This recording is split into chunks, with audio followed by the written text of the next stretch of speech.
Yeskel pasal 17. Lambang ketidaksetiaan Raja Zedekia. Maka datanglah firman Tuhan kepadaku, hai anak manusia, katakanlah suatu teka-teki dan ucapkanlah suatu perumpamaan kepada kaum Israel. Katakanlah, beginilah firman Tuhan Allah. Seekor burung rajawali yang besar dengan sayapnya yang besar dan panjang, penuh dengan bulu yang berwarna-warna, datang ke gunung Libanon, dan ia mengambil puncak pohon aras. Ia mematahkan pucuknya yang paling ujung dan dibawanya ke sebuah negeri perdagangan, lalu letakkannya dia di kota perniagaan. Ia mengambil sebuah dari taruk-taruk tanah itu dan menanamnya di ladang yang sudah sedia ditaburi. Ia menempatkannya di dekat air yang berlimpah-limpah seperti pohon kandarusa, sehingga ia tumbuh dan menjadi pohon anggur yang rimbun, yang tumbuhnya rendah dan cabang-cabangnya melengkung menuju burung itu, dan akar-akarnya tetap di bawahnya. Demikianlah ia menjadi pohon anggur dan mengeluarkan tunas-tunas dan memancarkan taruk-taruk. Dalam pada itu ada juga burung rajawali besar yang lain dengan sayapnya yang besar dan bulu yang lebat.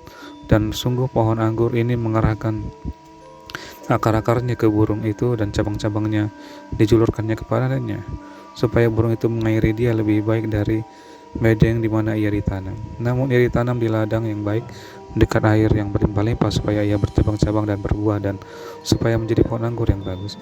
Katakanlah, beginilah firman Tuhan Allah, apakah itu akan berhasil? Apakah orang tidak akan mencabut akar-akarnya dan menyetakkan buahnya, sehingga semua ulamnya yang baru menjadi kering? Tidak usah tangan yang kuat dan banyak orang untuk mencabut dia dengan akarnya. Lihat, ia memang ditanam, tetapi apakah ia akan memberi hasil?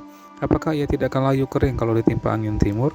Ia akan layu kering di bedeng tempat tumbuhnya itu. Maka datanglah firman Tuhan kepadaku. Katakanlah kepada kaum pemberontak, tidakkah kamu mengetahui apa artinya ini? Katakan, lihat, Raja Babel datang ke Yerusalem, dan ia mengambil rajanya dan pemuka-pemukanya dan membawa mereka ke Babel baginya. Lalu ia mengambil seorang yang berasal dari keturunan raja dan mengadakan perjanjian dengan dia sambil menyuruh dia bersumpah. Ia mengambil juga orang-orang berkuasa negeri itu, supaya kerajaan itu menjadi lemah dan jangan memberontak lagi, juga supaya memegang teguh perjanjian itu, dan dengan demikian tetap ada. Tetapi orang itu memberontak kepadanya dengan menyuruh utusannya ke Mesir, supaya ia diberi kuda dengan tentara yang besar.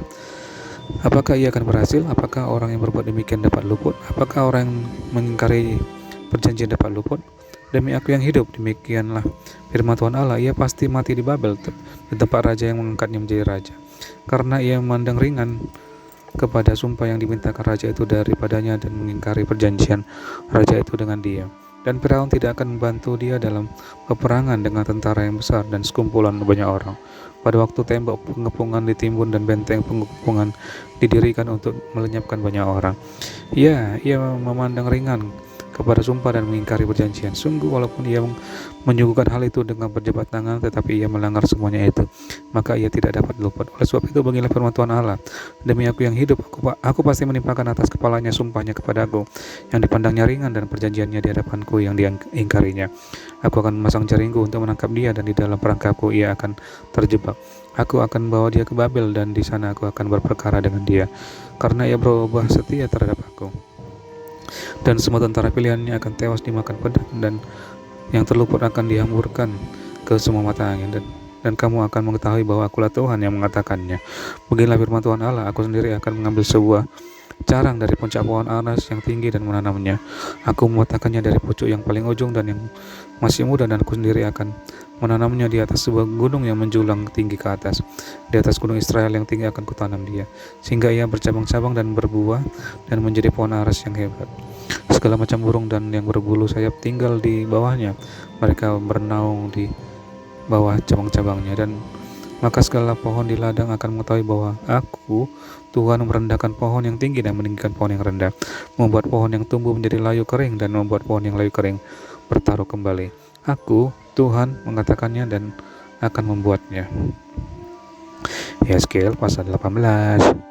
Setiap manusia bertanggung jawab atas dirinya. Maka datanglah firman Tuhan kepadaku, ada apa dengan kamu sehingga kamu mengucapkan kata sindiran ini di tanah Israel? Ayah-ayah makan buah mentah dan gigi anak-anaknya menjadi ngilu. Demi aku yang hidup, demikianlah firman Tuhan Allah, kamu tidak akan mengucapkan kata sindiran ini lagi di Israel. Sungguh semua jiwa aku punya, baik jiwa ayah maupun jiwa anak aku punya, dan orang yang berbuat dosa itu yang harus mati.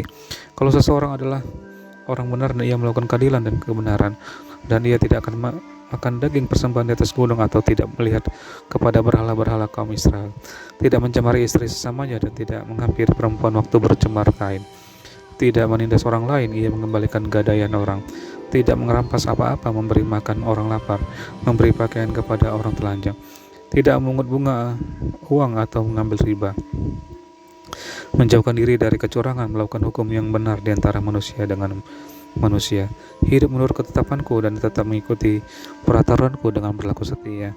Ialah orang benar dan ia pasti hidup. Demikianlah firman Tuhan Allah.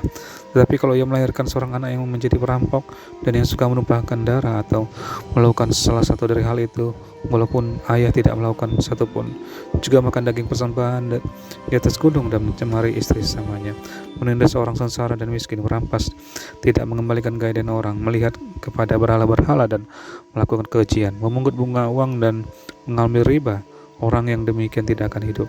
Segala kekejian ini dilakukannya, ia harus mati. Darahnya tertimpa kepadanya sendiri.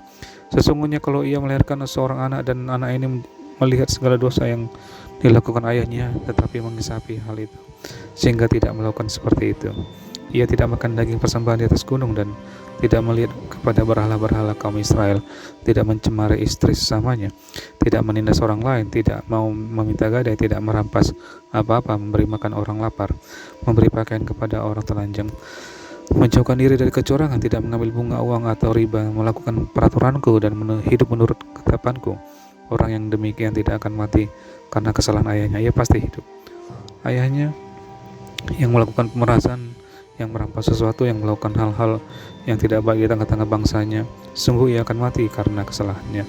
Tetapi kamu berkata, mengapa anak tidak turut menanggung kesalahan ayahnya?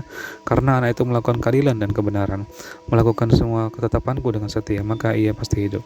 Orang yang berbuat dosa itu yang harus mati. Anak tidak akan turut menanggung kesalahan ayahnya, dan ayah tidak akan turut menanggung kesalahan anaknya. Orang benar akan menerima berkat kebenarannya, dan kefasikan orang fasik akan tertanggung di atasnya. Tetapi jikalau orang fasik bertobat dari segala dosa yang dilakukannya dan berpegang pada segala ketetapanku serta melakukan keadilan dan kebenaran, ia pasti hidup, ia tidak akan mati. Segala durhaka yang dibuatnya tidak akan ingat-ingat lagi terhadap dia akan hidup karena kebenaran yang dilakukannya. Apakah aku berkenan kepada kematian orang fasik? Demikianlah firman Tuhan Allah, bukankah kepada pertobatannya supaya ia hidup?